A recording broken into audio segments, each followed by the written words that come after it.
When I visited Ram Dass, the spiritual teacher who is now passed away, he lived on Maui. On his car I saw a bumper sticker which said, "I'd rather be here now."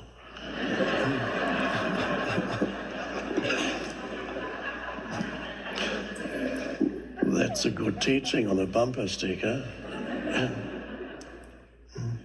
So many spiritual masters that I have studied and worked with have a really beautiful, high vibrational, bubbly sense of humor and laughter. Now, how the nature behaves, there's no push button for happiness. You know, you just cannot turn on a certain button and then you experience the happiness. You have a pill? You got a happiness pill for me. Okay. And I'm really happy. The irony and the situation of our human evolution of being a conscious spirit that has descended into a human animal body. Does this reverence for all living things mean that I shouldn't have hit that mosquito that just bit me here? No, I'm serious about that. Is there a danger of excess in this? A lot of people say, well, you who care about the environment are going to extremes. Usually, my practice is something like this. One mosquito come, then if my mood is something quite happy, then I usually give some blood, to the mosquito. Then second time come, then more impatience. So sometimes I do like this, blow out. Then third come, then sometimes. 3 strikes and you're out, as we say. It's important for us to understand why humor and laughter really is one of the best medicines. Not only for changing our vibration and lightening up the energy, but also for our spiritual growth and our evolution, because if we understand that we've come here as a spiritual soul that has descended into this animal body, and that is a complicated situation if you think about it from a more logical point of view. This is by someone who is sleepless at night. My wife snores.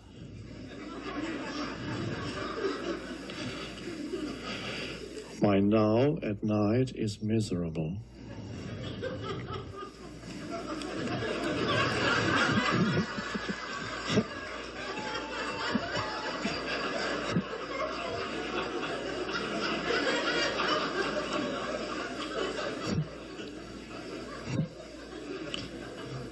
I have tried electronic gadgets and earplugs to no avail. How does one respond and not react? Signed, awake but only at night.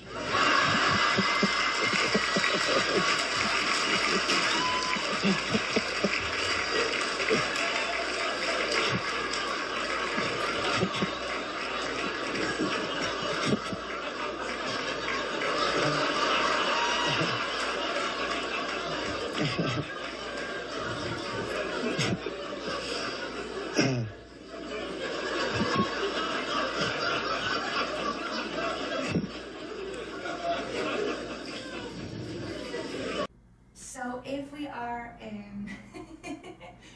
in this human body where, we burp and we fart and, we have all these human activities going on, our body has odors, and it's like this strange animal machine where we get indigestion and, all these things happen, right? So part of the evolution process is, keeping that small grain of salt and understanding, as we go through our process of getting rid of our emotional detonators and getting to a place where we can understand that this life that we're having in this physical body is an opportunity for our soul to grow, to create, to have the opportunity to have this human experience. For you, were you put into a school to go the systematic way, and did you keep up with it? Do I look that educated? Don't insult me like that. Actually, you know, when I go and stand in the line, in the immigration lines, particularly in America, they look at me and say, "Can you speak English?" I say,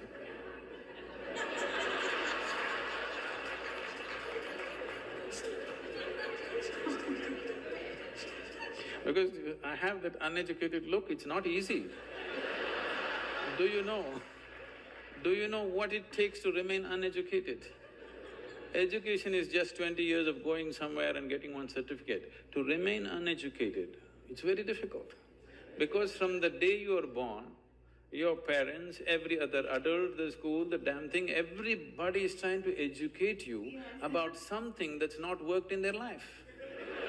The different vibration of humor on a more spiritual level, like in the case of Eckhart Tolle and other mentors that I love, who also had a very eclectic and curious sense of humor. But more than anything, it's contagious because it makes us all laugh when we see our favorite mentors, and they're laughing about life and the situations that happen with people, and if we can take ourselves even a little bit lighter, because a lot of times we are taking ourselves and life too seriously. And that doesn't always help our growth and our evolution, because sometimes life really is difficult. The pastor in church asked, let's all forgive our enemies, and is there anybody, okay, let's do it now. Is there anybody left here, then he asks, who has not forgiven their enemies? And an very old lady puts her hand up and says, why is that? Why haven't you forgiven them? She said, I have no enemies. Oh, isn't that wonderful? Look, please come up here and talk to us. This old lady here says she has no enemies. How is it then, the pastor asks, that you have no enemies? How did you do that? And she says, I outlived the bitches.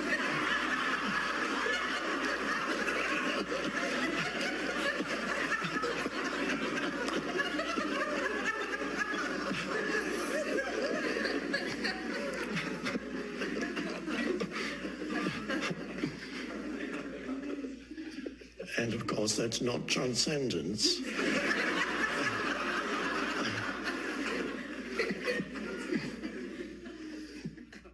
And just a small example, the other day, I came downstairs and I found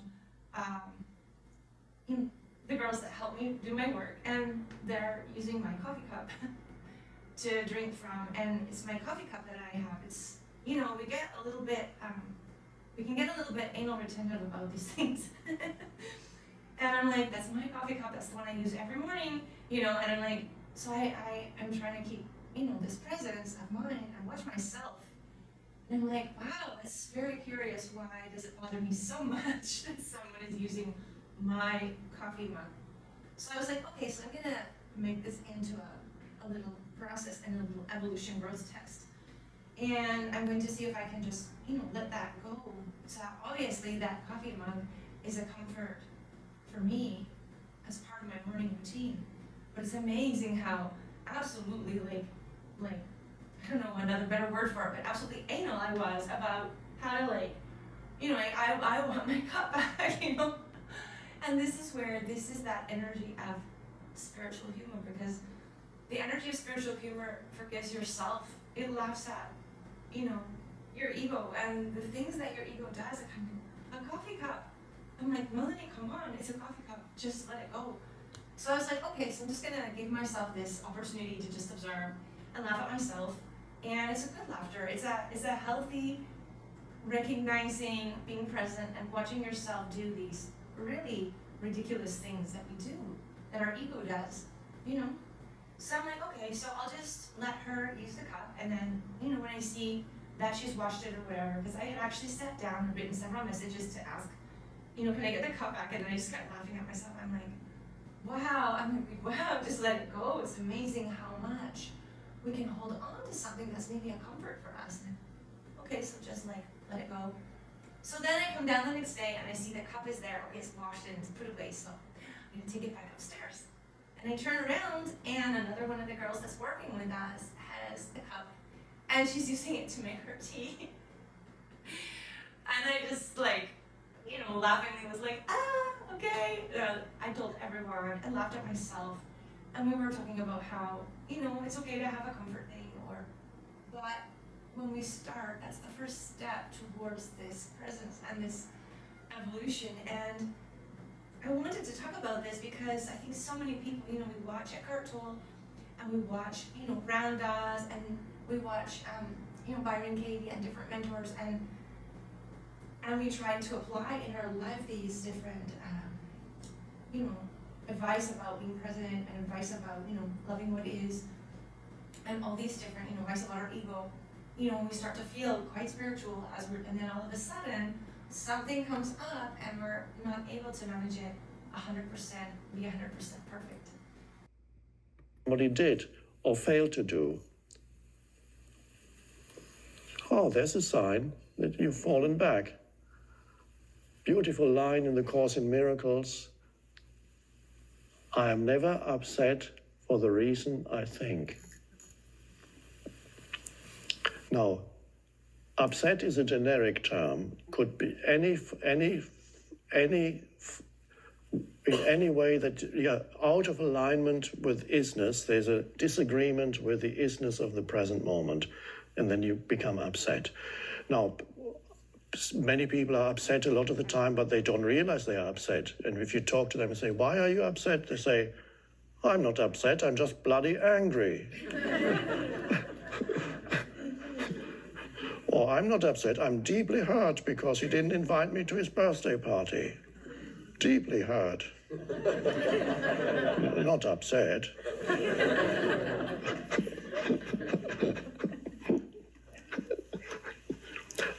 I'm never upset for the reason I think.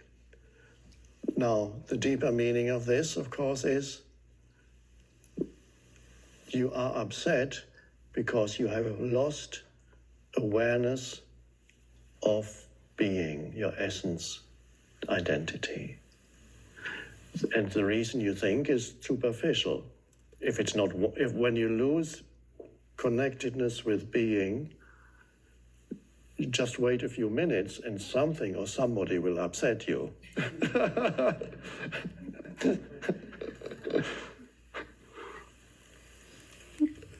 of my favorite mentors, Mel from Twin Flames, Old Red Twin Flames, and Mel always would say, you know, you don't have to be perfect. Close to perfect is good enough. You know, and I always love that because I think we have to remember that we are in an animal body.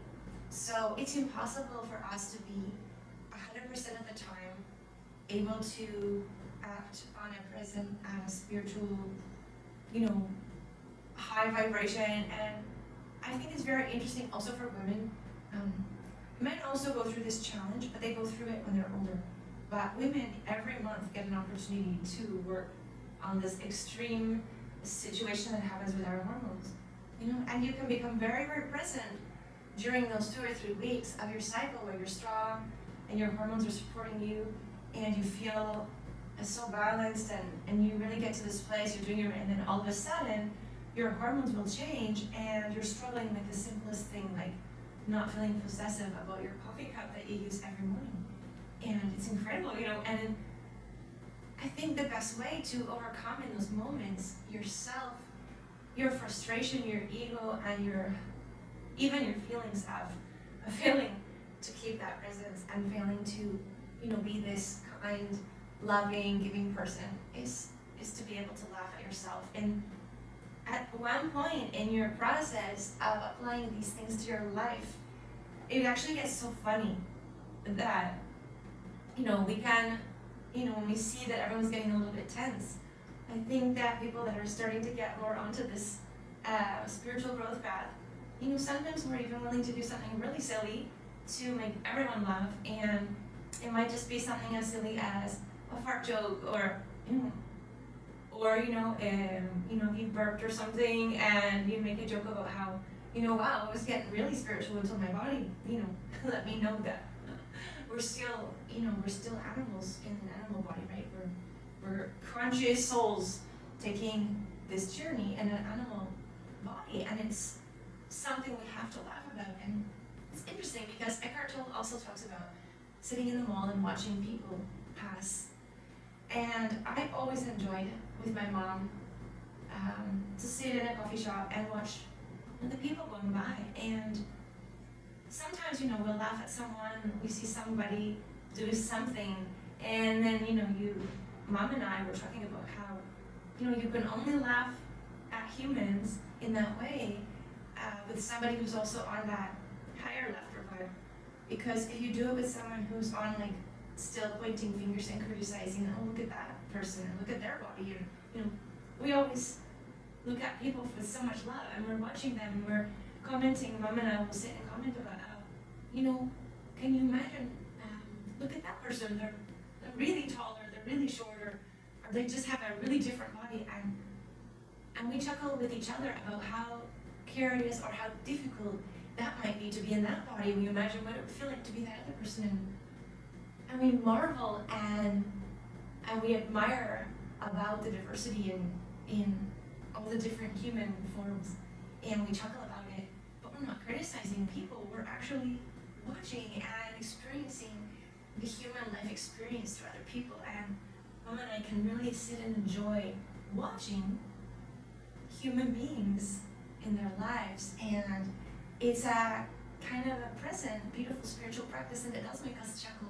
but that's a different kind of vibrational spiritual humor. And it's something I wanted to make a video about because there's so many beautiful clips, and I'm going to share some of them here with you. I think in the beginning of the video, we're going to put some of the best spiritual humor clips of Eckhart Tolle and his spiritual humor.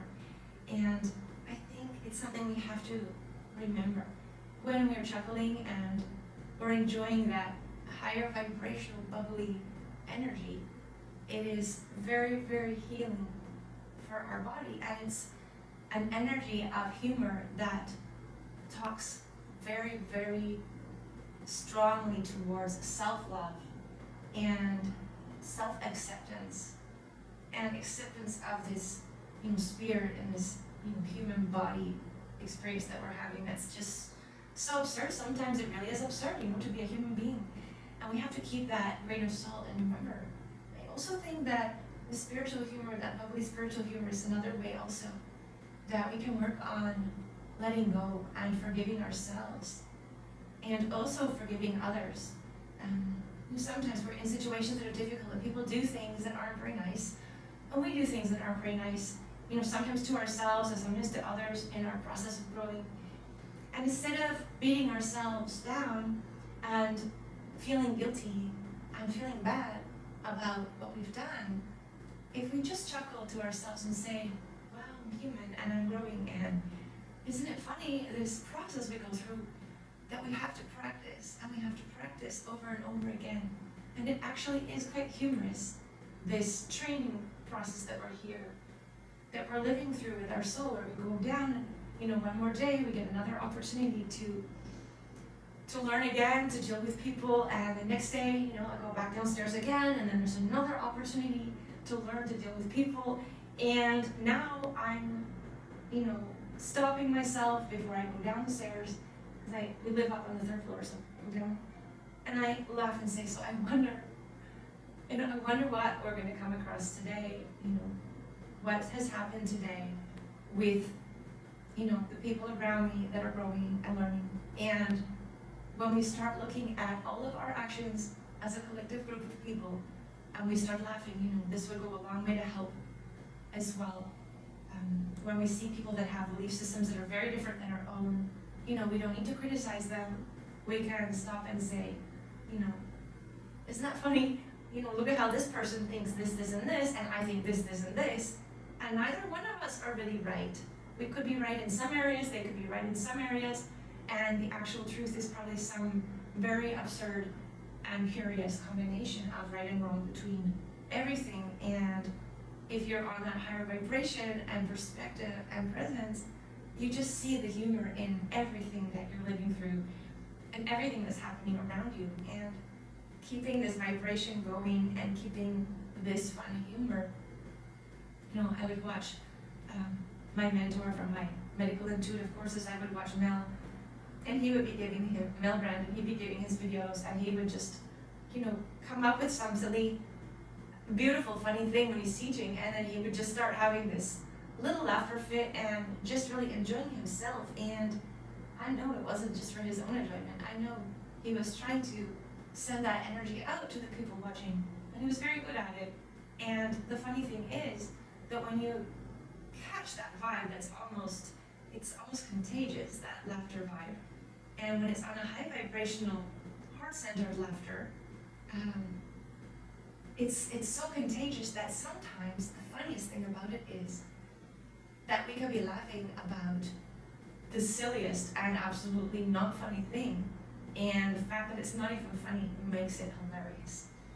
And I see this living in Mexico in the Mayan culture as well, because it's interesting and very curious, because a lot of times the Mayan people will make a joke, and it's really a silly joke, and it's so simple, and I'll just die of laughter about it between all of them. And the people that aren't in that frequency of laughing about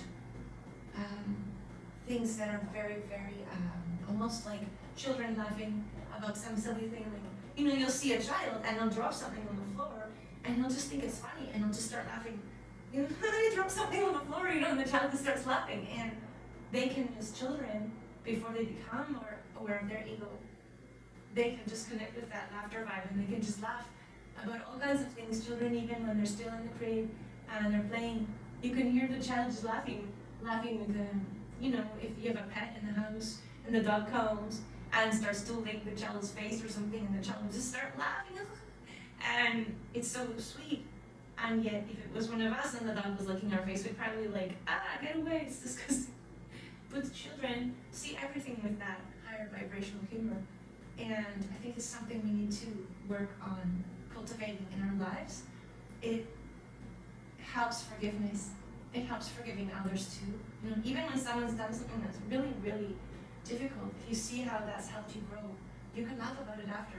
And you can say, you know, oh my goodness, that was the hardest thing I ever lived through, but you know, I can laugh about it now and think, wow, that was like, seriously, wow, I was so close to like being, you know, serious abuse. I had to live through this situation, and oh my gosh, you know, I can laugh about it now because I can see how the experience made me so much stronger in my energy field. I can see how it made me grow, and I can laugh about the irony of how the universe can put us into these situations where, you know, we end up in the hospital, or we trip and we have an accident, or, you know, some even more difficult things happen, and after, you know, we can find the humor in the experience, even in the most difficult things. And it really helps to release the energy from our pain body, to move our energy from our emotional energy up into the heart center, because that's our motor. The energy comes up in the body, the energy comes down from the universe, and the emotional energy is our passionate energy to be creative and use in our heart center. And when we laugh with that kind of laughter, with this spiritual comedy, human laughter, it lifts all that creative, intimate, and emotional energy right up to the heart center. And then, you know, once you have that laughter, you're more creative. You're ready to work on new projects, and it creates a vibe with everyone that's contagious. And that kind of beautiful laughter and beautiful spiritual humor is one of the biggest gifts that we can give to ourselves and also to other people. And I truly believe this is why so many of the videos that we see on the short, people are just scrolling through social media and they're just watching, you know, humor. They're looking for humorous, funny things. And a lot of the funniest, most viral videos are human beings doing really stupid things that look ridiculous and funny. And we enjoy sitting there watching that human error, human falling, human tripping, you know, people like, you know, funny animal videos, and we're watching this, and it's just helping our spirit to relax and to vibe on a higher level and to forget about, you know, all this mental worry and all these mental, fears and problems. And so make your own humorous viral short during your day in your life with the people around you, and keep that high vibe and energy and use it to help yourself keep in perspective about this absolutely ridiculous 3D world, our ridiculous bodies that we're in, that we have to deal with while we're here, and try to use that humor to lighten up your life, because laughter really is one of the best medicines. So, wonderful practice, meetings, and so on are great places. I can hear a phone ringing somewhere. I think it's behind us. Oh, okay. Yeah. Well, this is the world we live in. This is the world we live in. Well, maybe it's my phone.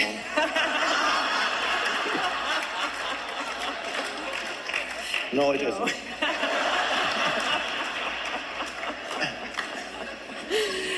Time to take a selfie.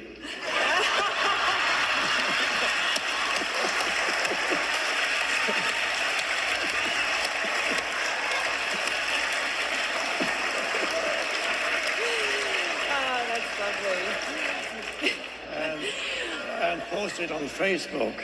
Yeah. This is me in, where are we? San Francisco. What does it mean when the most present person on the planet says, "Where are we again?" It means that you're in our conversation and in our conversation. We are here. That's all we need to know. Yes, we're here. That's lovely.